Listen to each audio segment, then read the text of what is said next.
Hi, I'm Dale. Hi, I'm Pam. And I'm here with my cheeky cockatiel, Mr. Whistly, and he likes to whistle while he works.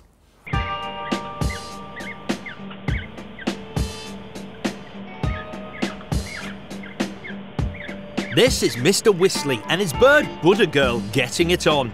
But of course, two birds mating isn't weird enough for us. Watch.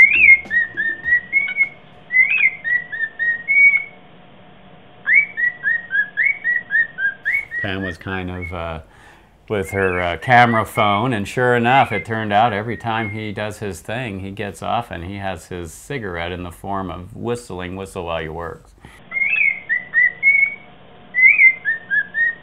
And we've educated a lot of people on YouTube. They didn't know that birds even had sex.